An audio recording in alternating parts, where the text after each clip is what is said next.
আসলে আমাদের বিএনপির প্রচুর কর্মী আছে এবং বিএনপির প্রচুর সমর্থন আছে, যেটা দেখে আমি আসলেই 2018 সালে আমি যখন নির্বাচনের সময় বাজিতখিলা ইউনিয়নে এসেছি তখনও দেখেছি বাজিতখিলাবাসী আসলেই মাটিটা হচ্ছে আমাদের বিএনপির ঘাঁটি। এখনো একই অবস্থা, যদিও এখানে আমাদের শ্রদ্ধেয় কামরুজ্জামান চাচা ছিলেন, যিনি জামাতের বড় নেতা, এবং তাকে ফাঁসির আসামি করে মিথ্যেভাবে তাকে ফাঁসি দেওয়া হয়, এবং আমি দোয়া করি তার আত্মার মাগফিরাত কামনা হোক। এবং 2018 সালে আমি যখন এসেছিলাম তখন আমি একই কথাই বলেছি যে আমার শ্রদ্ধেয় কামরুজ্জামান চাচার যেই অসমাপ্ত কাজগুলো আছে সেগুলো এবং তার যে স্বপ্ন ছিল শেরপুর সদর, সেই কাজগুলো সেই লক্ষ্যেই আমি কাজ করে যাচ্ছি শেরপুর সদর 1 আসনের জন্য। এবং ইনশাল্লাহ আমি মনে করি যে শেরপুর সদর 1 আসন থেকে এবার বিজয় হবে। যদি হয় তাহলে অবশ্যই আমি জাতীয় সংসদে যে শ্রদ্ধেয় কামরুজ্জামান চাচার সহ জামাতের যে ফাঁসি হয়েছিল, তাদের মিথ্যাভাবে যে ফাঁসি হয়েছিল সেই ব্যাপারে আমি প্রতিবাদ করি ইনশাআল্লাহ। এবং আমি আরেকটি কথা বলতে চাই যে বর্তমান জামাতের যে অবস্থান, তারা যে পিয়ার পদ্ধতি চালু করতে চাচ্ছে, সেটি আমি বিশ্বাস করি যদি আমাদের কামরুজ্জামান চাচা সহ জামাতের যে কয়েকজন নেতা ফাঁসি হয়েছে তারা যদি বেঁচে থাকতেন তাহলে তারা অবশ্যই এই পিয়ার পদ্ধতির চাইতেন না, কারণ তারা নিজেরাই এক একজন অনেক জনপ্রিয় নেতা ছিল। বর্তমানে তারা জামাতের নেতারা আসলে যারা এই নীতি নির্ধারকরা যারা এই ডিসিশন নিচ্ছেন তারা তাদের জনপ্রিয়তা নিয়ে হয়তো বা ভয়ে আছেন এবং শঙ্কায় আছেন, যার কারণেই তারা পিয়ার পদ্ধতিটা চাচ্ছেন। তবে আমাদের যেই কামরুজ্জামান চাচার মতন যে নেতাগুলো আছে তারা যদি বেঁচে থাকতো তারা কখনোই পিয়ারের পক্ষে যেতেন না। এবং আমি বিশ্বাস করি বাংলাদেশে কোনো মানুষই পিয়ার পদ্ধতি চায় না, কোনো জনগণ চায় না।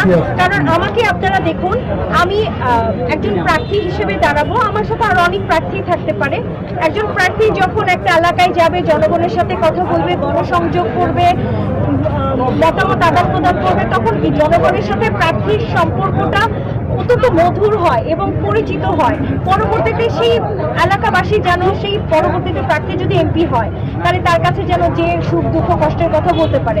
আর পিয়ার পদ্ধতিতে কি কোনো ক্যান্ডিডেটকে জনগণ চিনল না, পরবর্তীতে একটা সরকার যখন গঠন হলো সরকার সেই ক্যান্ডিডেটকে এক সিলেকশন করে দিল, এতে করে কি জনগণের সাথে প্রার্থীর কোনো সম্পর্ক থাকলো না। এরকম ভোট কি আমি আপনাদের কাছেই জানতে চাই, এরকম ভোট কি আপনারা কেউ চান?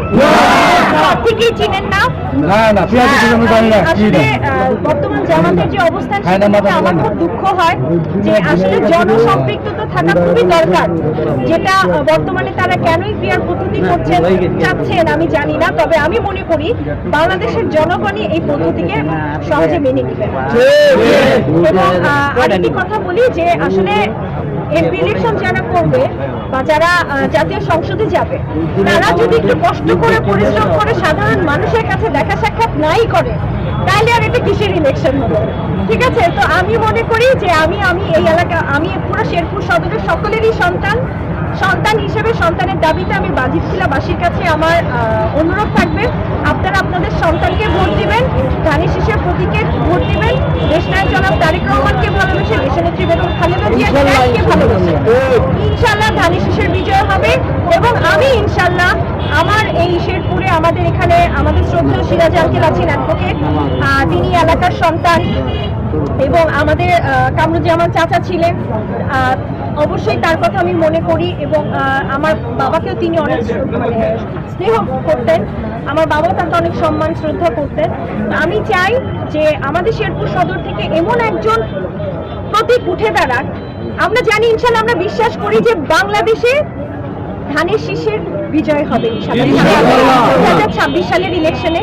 এবং সেই ইলেকশনে যদি শেরপুর সদর 1 আসন থেকে ধানের শীষের প্রতীকের কোনো প্রার্থী উঠে আসতে না পারে জাতীয় সংসদে, আমাদের শেরপুরবাসীর পক্ষ থেকে এর থেকে আর দুর্ভাগ্য আর কারো হতে পারে না। কারণ আপনারা জানেন আমাদের এই সদরে কোনো হাসপাতাল নেই, যে সদর হাসপাতাল আছে সেটাও ঠিকভাবে পরিচালনা হচ্ছে না, রেল লাইন নেই, বিশ্ববিদ্যালয় নেই, মেডিকেল কলেজ নেই। এগুলো নিয়ে কাজ করতে হবে। একজন চিকিৎসক হিসেবে চিকিৎসা ব্যবস্থায় তো আমি অবশ্যই উন্নয়ন করবো ইনশাআল্লাহ। সুতরাং ধানের শীষের প্রতি